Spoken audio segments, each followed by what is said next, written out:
નમસ્તે, કેમ છે બધા? સૌથી પહેલાં બધાનું સ્વાગત છે મારી ચેનલ ઉપર. Welcome to my channel. અને તમારા બધાનો ખૂબ ખૂબ આભાર, કેમ કે તમે તમારો કિંમતી ટાઈમ આપીને મારા વ્લોગ્સ જોવો છો. એના માટે તમારા બધાનો બહુ જ આભાર. મગની રેસીપી બધાને ગમી છે, બરાબર. હવે છે ને, પહેલાં તો સોરી, તમે લોકો મારી ચેનલને લાઈક, શેર, સબસ્ક્રાઈબ કરી દીધા કરો. અને મારું ફેસબુક ઇન્સ્ટાડી છે એને પણ ફોલો કરવાનું રાખો તમે બધા. આ છે ને વિડીયો વધારેમાં વધારે તમે તમારા ફેમિલી મેમ્બર, તમારા ફ્રેન્ડ્સ, અત્યારે તો બધાને વોટ્સઅપ પર બી ગ્રુપ હોય છે, તો બધા પર મારી લિંક શેર કરો. બધાને લખો પર્સનલી કે ભાઈ આ વિડીયોને સબસ્ક્રાઈબ કરી લેજો. લાઈક પણ બધા કરો. આગળ ઘણું બધું છે એનું નવા બી બધા જોડાયા હશે, પણ સબસ્ક્રાઈબ કરશો તો એના બધા તમને એની ઓલ ઉપર ક્લિક કરશો ને એટલે તમે બધાને નોટિફિકેશન મળી જશે કે વિડીયો નવી અપલોડ થઈ છે. હવે આજે વ્લોગ હું સાંજના શરૂ કરું છું. અત્યારે એવરેજ વાગે છે સાંજે 7:30, અને એટલે ગુડ ઇવનિંગ બી ખરી. અને આજે હું એક નવી રેસીપી શેર કરવાની છું, તો બધાને જોવાની પણ એ રેસીપી જોવાની પણ બહુ મજા આવશે. તો આપણે બધા મળીએ બ્રેક પછી. તો ફ્રેન્ડ્સ, હું સેવનું શાક બનાવું છું. આમાં મીઠું, મરચું, હળદર અને અજમો, ચણાનો લોટ છે આ. હવે પહેલાં હું આને થોડોક બાંધી દઉં લોટને, પછી બતાવું બધાને. તો સો ફ્રેન્ડ્સ, મેં આ લોટને આપણે છે ને આવો થોડોક આમ છે ને આમ હાથમાં લઈને આમ જોવાનું, સ્લોલી પડશે જોવા, કારણ કે આને આપણે સંચામાં નાખી અને પછી પાડવાના છે. આ રીતનો લોટ બાંધવાનો, બહુ કઠણ નહીં બાંધવાનો, તો પછી શું થાય કે આપણને જો સંચામાંથી કાઢવું તકલીફ પડી જાય. એટલે આવો સહેજ ઢીલો, અને બહુ કઠણ બી નહીં, બહુ ઢીલો બી, આ રીતનો લોટ બાંધવાનો આપણે. તો હવે હું અને આપણે છાશમાં બનાવવાના છે શાકને, બરાબર. એટલે હું બનાવું ને એ બધું બતાવી દઉં છું. તો મળીએ બ્રેક પછી.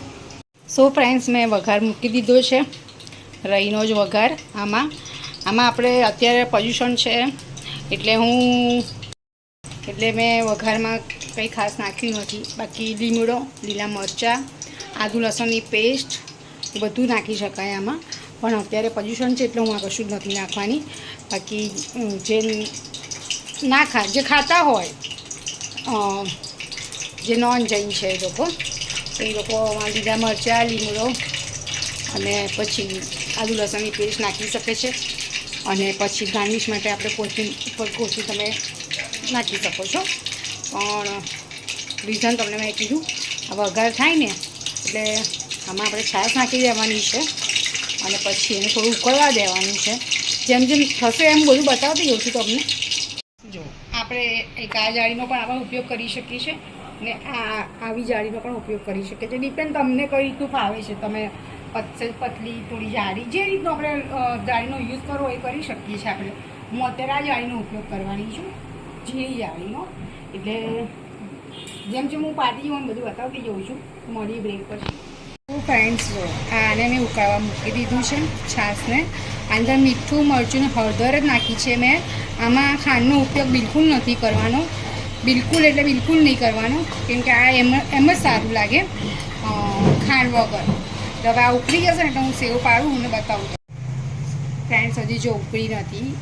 આ છાશને આપણે ઉકાળવાની છે. ઉકાળીએ ને તો જ એ ચણાનો લોટ જે અંદર સેવ પાડીશું ને આપણે, એ ચડી જાય. એટલા માટે હજી થોડી વધારે ઉકાળવાની છે. આ શાક બનાવતા મેક્સિમમ આપણને 15 મિનિટ થાય. ને હું આ જે શાક બનાવું છું ને એ 4 વ્યક્તિ માટે જ છે. જોકે સાઈડમાં હવે તો મમ્મી દાળ ને કઢીને ઓછું બનાવ્યું છે એટલે, પણ જનરલી આ 4 વ્યક્તિ માટે છે. ને આ ઉકળી ગઈ છે છાશ, દેખાય જ છે તમને, બરાબર. હવે આને આપણે સહેજ ગેસ ધીમો કરી દેવાનો છે, અને પછી આપણે આ રીતના એને પાડવાની છે. મેં તમને જેમ કીધું ને એમ વિડીયોમાં કે આમ આપણે જો આ રીતનું પતલી છે, એની જાડી સેવ પણ પડી શકે.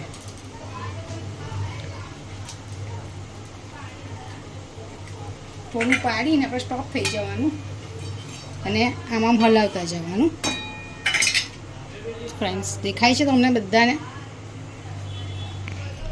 અને આને એક જ વારમાં પૂરું કરી નાખવાનું હોય છે. પછી એવું નહીં કે ભાઈ આપણે પેલી સેવ નથી પાડતા, બરાબર.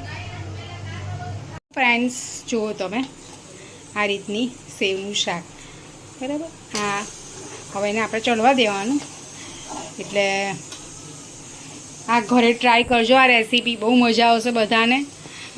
આમાં મેં કીધું ને તમને, અમારે અત્યારે પોલ્યુશન છે એટલે મેં નથી નાખ્યું, બાકી મેં તમને જેમ કહેતા જે ઇન્ટિરિયર એ બધું નાખશો ને તો બી ટેસ્ટ આવશે. પણ આ એમને પણ બહુ સરસ ટેસ્ટ આવતો હોય છે.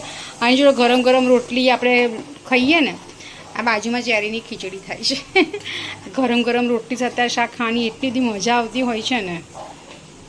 આ બધી હું રેસીપી જે શેર કરું છું ને એ જૈન રેસીપી છે. મેગી જેવું કામ કરે, 2 મિનિટમાં તૈયાર. બરાબર, તો બધા આ બધી રેસીપીઓ તો શેર ઘરે ટ્રાય કરજો અને પછી મને કોમેન્ટમાં કહેજો કે કેવું લાગ્યું સ્વાદમાં તમને બધાને. લસણ ડુંગળી વગરનું શાક. બરાબર, તો મળીએ બ્રેક પછી. સો ફ્રેન્ડ્સ, જો તમને બધાના વિડીયો જોવાની મજા આવી તો મારી ચેનલને લાઈક, શેર, સબસ્ક્રાઈબ કરી લીધા કરો. અને મારું ફેસબુક ઇન્સ્ટા આઈડી છે એને પણ તમે ફોલો કરવાનું રાખો.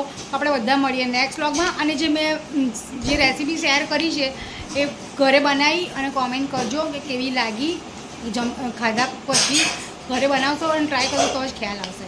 તો આપણે બધા મળીશું નેક્સ્ટ વ્લોગમાં. અને હું વારે વચ્ચે વચ્ચે બોલતી જઈશ અને એન્ડમાં પણ બોલતી જઈશ, સ્ટાર્ટિંગમાં પણ બોલતી જઈશ કે મારી ચેનલને લાઈક, શેર, સબસ્ક્રાઈબ વધારે ને વધારે કરો, વધારે વિડીયો શેર કરો.